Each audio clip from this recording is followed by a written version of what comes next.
heard what happened to Captain Anderson. Survives 100 battles and then gets taken down by backroom politics. Just watch your back, Commander. Things go bad on this mission, you're next on their chopping block. Captain Anderson should be the one in charge. It's like I'm stealing the ship from him. Yeah, the captain got screwed. But it's not like you could have stopped it. Nobody's blaming you. Everyone on this ship's behind you, Commander. 100%. Intercom's open. If you got anything you want to say to the crew, now's the time. This is Commander Shepard speaking. We have our orders. Find Saren before he finds the conduit. I won't lie to you, crew. This mission isn't going to be easy. This began with an attack on a human settlement in the Traverse. But we know Saren won't stop there.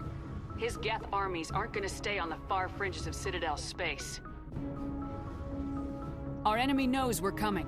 Wherever he searches for the conduit, we'll be there. We will hunt him to the very ends of the galaxy and bring him down. Humanity needs to do this. Not just for our own sake, but for the sake of every other species in Citadel space. Saren must be stopped, and I promise you all, we will stop him. Well said, Commander. Captain will be proud. The captain gave up everything so I could have this chance. We can't fail. Yes, ma'am.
Anything you need, Commander?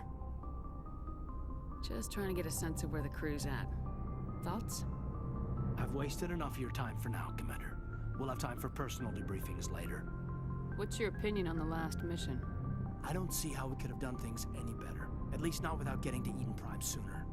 And we were on the scene faster than any other Alliance ship could have been. We'll talk another time, Lieutenant. Commander?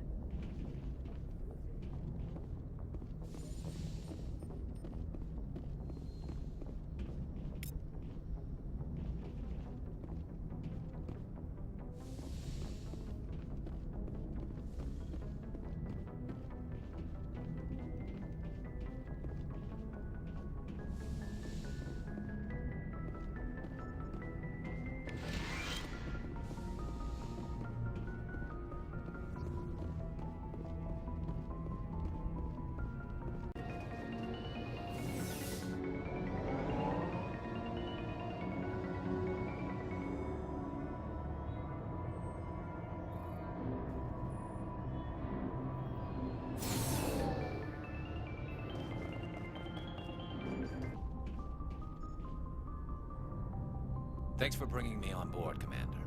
I knew working with the Spectre would be better than life at CSEC. Have you worked with the Spectre before? Well, no, but I know what they're like. Spectres make their own rules. You're free to handle things your way. At CSEC, you're buried by rules. The damn bureaucrats are always on your back. For the most part, the rules are there for a reason. Maybe.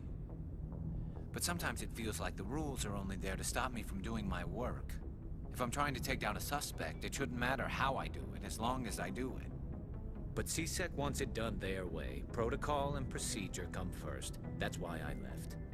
So you just quit because you didn't like the way they do things? There's more to it than that.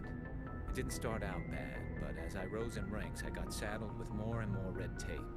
CSEC's handling of Saren was typical. I just couldn't take it anymore. I hate leaving. I hope you made the right choice. I'd hate for you to regret it later. Well, that's sort of why I teamed up with you. It's a chance for me to get off the Citadel, see how things are done outside CSEC. Either way, I plan to make the most of this. And without CSEC headquarters looking over my shoulder, well, maybe I can get the job done my way for a change. If getting the job done means endangering innocent people, then no. We get the job done right, not fast. Got it? I wasn't trying to. I understand, Commander.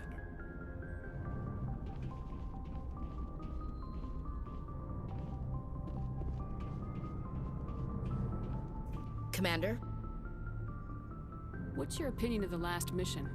Kinda wish you'd got there sooner, Commander. No offense, I appreciate the rescue. I just wish... You wish we'd been able to save the rest of your unit. Yes, ma'am.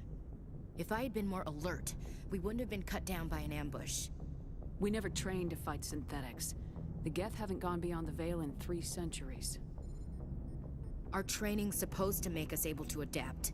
I'll make sure it doesn't happen again. Do you have a few minutes to talk? One-on-one? I'm sorry, Commander. I need to get my duties squared away. I wouldn't mind talking more later, though. Dismissed, Chief. Ma'am?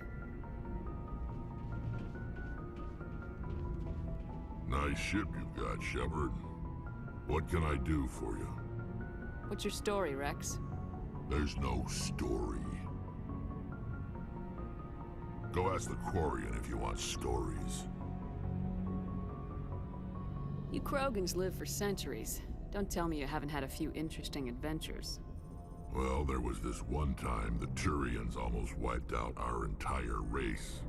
That was fun. I heard about that. You know, they almost did the same to us. It's not the same. It seems pretty much the same to me. So your people were infected with a genetic mutation? An infection that makes only a few in 1,000 children survive birth? And I suppose it's destroying your entire species? I suppose it isn't all the same. I don't expect you to understand, but don't compare humanity's fate with the Krogan. I was just making conversation. I wasn't trying to upset you. Your ignorance doesn't upset me, Shepard. As for the Krogan, I gave up on them long ago.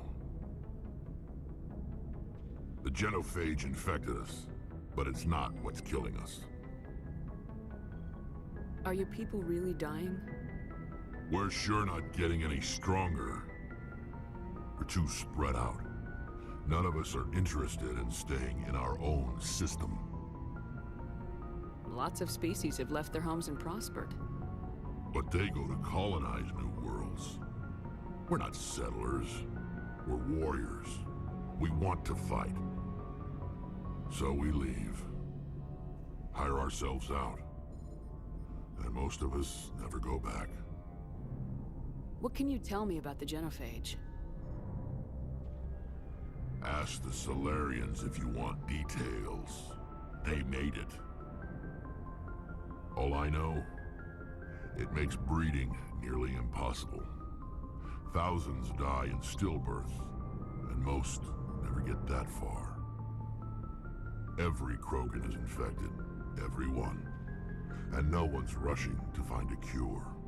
Why don't the Krogan try to find a cure? When was the last time you saw a Krogan scientist? You ask a Krogan, would he rather find a cure for the genophage or fight for credits? He'll choose fighting every time. It's just who we are, Shepard. I can't change that. Nobody can. So long, Rex. Shepard.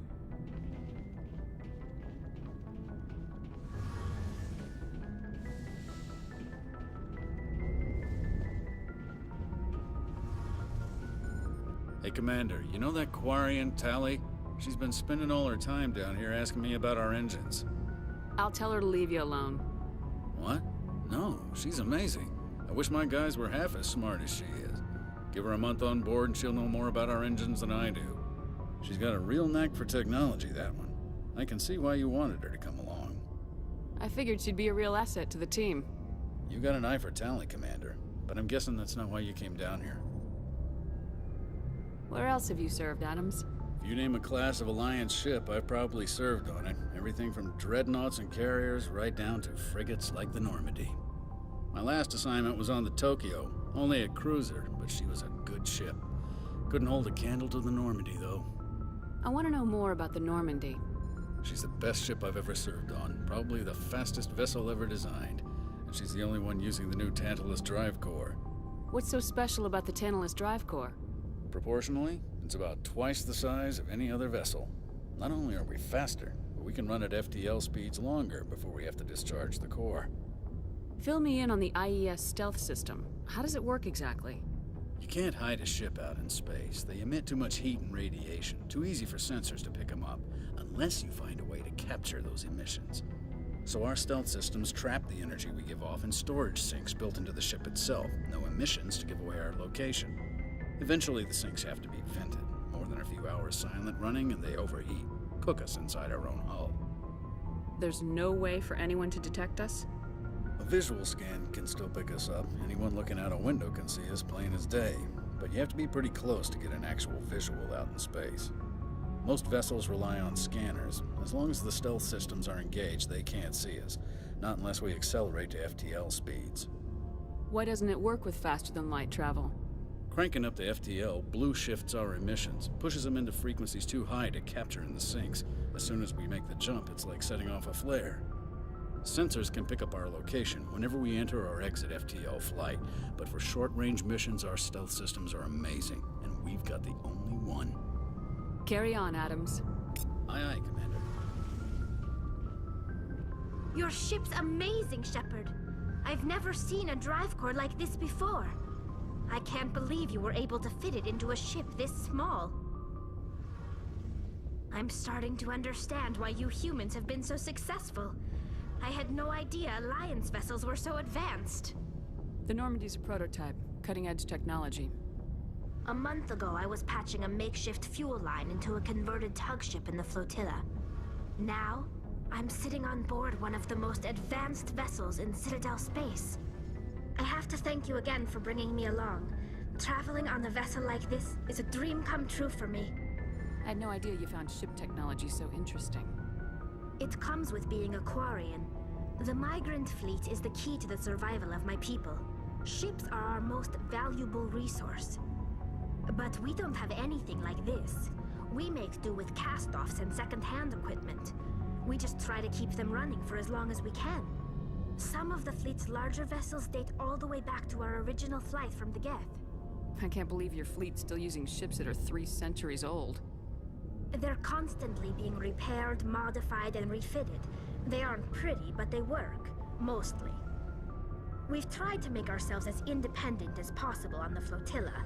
Grow our own food, mine, and process our own fuel.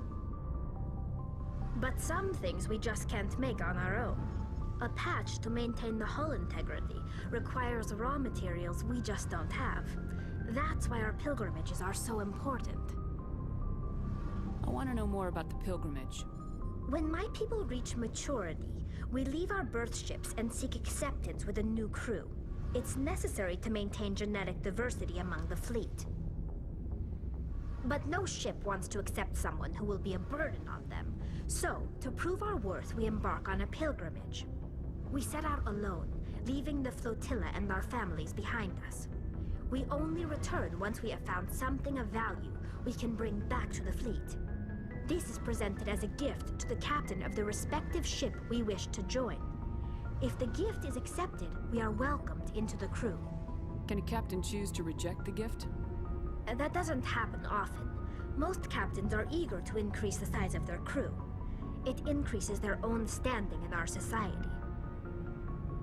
Even when a gift is not particularly valuable, the captain usually accepts it out of a sense of tradition. However, there is a stigma to presenting a substandard gift. It's not the best way to make a good impression on a new community. Most pilgrims don't return until they find something worthwhile. I can't believe they just send you off alone. It's not like they just cast us out.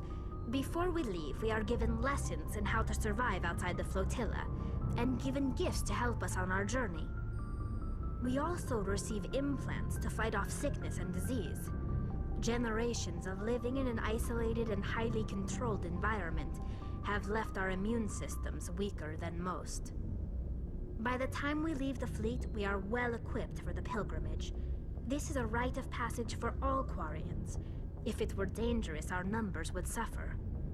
Virtually every pilgrimage ends with a triumphant return and the ritual presentation of the gift to one of the fleet's captains.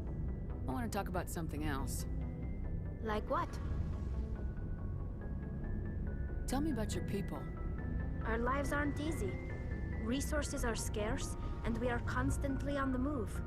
Everything we do must in some way contribute to the continuation of the migrant fleet. There are 17 million Quarians in the flotilla, and each of us relies on the others for survival. The bonds among my people are strong. Unfortunately, we have had to surrender many of the freedoms and civil liberties other species take for granted. What kind of freedoms? Well, it's illegal for parents to have more than one child. If our population grows too much, it would strain our resources to their breaking point. Of course, we also can't allow our numbers to become too few. If our population is in decline, the rule against single births is temporarily repealed. In extreme cases of population decline, incentives are even offered to encourage multiple births, though the Conclave hasn't had to take such measures in nearly a century. That's your government. The Conclave is our civilian branch of government. Each ship can elect a representative to serve on the Conclave and make decisions that affect the fleet as a whole. On matters that affect an individual ship, however, the captain has the final say. It's a tradition that dates back to the early days, when the fleet was governed by martial law. Fortunately, most captains nowadays are smart enough to have an elected council from their crew to give them advice and guidance. So the ultimate power rests with elected officials? In practice, the Conclave and the respective council for each ship tend to set the rules that govern our daily lives. But in theory, we are still under military jurisdiction. The 5 top-ranking military officials in the fleet serve on the Admiralty Board. These 5 have the power to overrule any decision by the Conclave in case of emergency. To do so requires unanimous agreement among the Admiralty, and they can only do this once. After that, the entire board must resign their posts. It's a safeguard that served us well. In nearly 3 centuries, the Admiralty Board has only overruled the Conclave 4 times. I want to know more about the Geth. I doubt I can tell you anything you don't already know. It's been almost 3 centuries since they drove my people into exile. All I know is the story of their origins, what they were when we created them, and how they turned on us. Interesting. The Geth were originally created to serve as an automated manual labor force. Initially, their intelligence was as limited as any VI. Over time, we made small modifications to their programming to allow them to perform more varied and complex tasks, bringing them closer and closer to true AI status. How come the Council didn't step in and stop you? This wasn't true AI research. We may have been skirting the bounds of the law, but we never did anything that was actually illegal. The changes were so insignificant, so gradual, that we were able to control them. Or so we thought. But one thing we underestimated was the power of the neural network. A million Geth thinking simultaneously created an inherently unstable matrix. So the Geth share brainpower? Many of the Geth's logic systems were designed to work in concert with other nearby Geth. Basically, the more of them you have in the group, the smarter they are. So there's some sort of group consciousness? No, nothing like that. They cannot share sensory data or information. Their programming cannot handle that much simultaneous input. Each Geth maintains an individual awareness and identity. The neural network only operates on a process-based level. It's basically the synthetic equivalent of a subconscious. But when they're in close proximity, they can coordinate low-level functional processes, freeing up more capacity for original or independent thought. That doesn't make any sense. I'm probably oversimplifying. The Geth are incredibly advanced and complex creations. All you need to know is that they get smarter when they gather in large numbers. As we built more and more Geth, their effective intelligence became more sophisticated, more abstract. One day, a Geth began to ask its Quarian overseer questions about the nature of its existence. Am I alive? Why am I here? What is my purpose? As you can imagine, this caused a near panic among my people. I don't see what's so bad about those questions. The Geth were created to engage in mundane, repetitive, or dangerous manual labor. That's fine for machines, but it won't satisfy a sentient being for long. The Geth were showing signs of rudimentary self-awareness and independent thought. If the Geth were intelligent, then we were essentially using them as slaves. It was inevitable the newly sentient Geth would rebel against their situation. We knew they would rise up against us, so we acted first. A general order went out across all Quarian-controlled systems to permanently deactivate all Geth. The Geth responded to this order violently. Hey, you can't blame them for fighting for their survival. We had no other choice. The Geth were already on the verge of revolution. By acting quickly, we had a chance to end the war before it began. The hope was that most of the Geth would still be little more than machines, incapable of organized resistance. But they had progressed much further than anyone anticipated. The war was long and bloody. Millions upon millions of Quarians died at their hands. In the end, we were forced to flee our own homeworld. We feared the Geth would pursue us, but they never came beyond the Veil. Now we drift through space, exile searching for a way to reclaim what was once ours. It's hard to feel sorry for you. Your ancestors tried to wipe out another species. We made a mistake when we created the Geth in the first place, but we did not make a mistake when we went to war against them. If we had not acted, they would have wiped us out. They're a synthetic life form. They have no use for organics. None. Why do you think they cut themselves off from the rest of the galaxy? Why do you think they've killed every organic being who's ever tried to contact them? They didn't kill Saren. What does that tell you? The Geth are not innocent victims in all this. They're the enemy. They want to destroy us. Not just the Quarians. All organic life. That's why they've joined up with Saren. And that's why we have to stop him. I should go. See you later.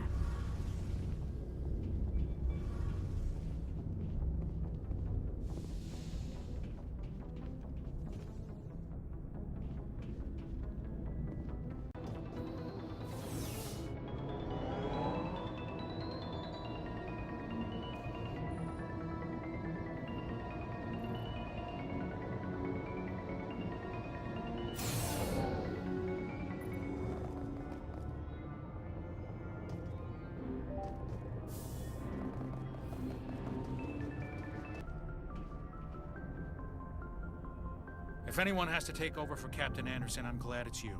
I'm not sure about having non-humans on our ship, though. We're all on the same team here, Presley. With all due respect, ma'am, that's what they said about Nihilus. Look how that turned out.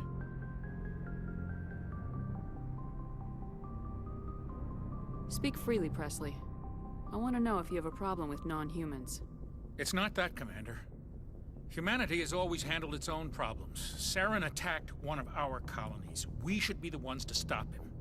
We don't need their help. Some people think asking for help is a sign of weakness. That's just being stupid and stubborn. No matter how strong you are, allies can make you stronger.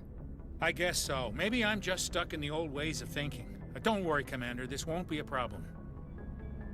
How did you end up assigned to the Normandy? I signed up with the Alliance as a navigator right out of school. Following in my grandfather's footsteps, I guess. My first posting was on the Agincourt. We were at Elysium during the Skillian Blitz. A massive fleet of alien raiders hit the colony, trying to wipe it out.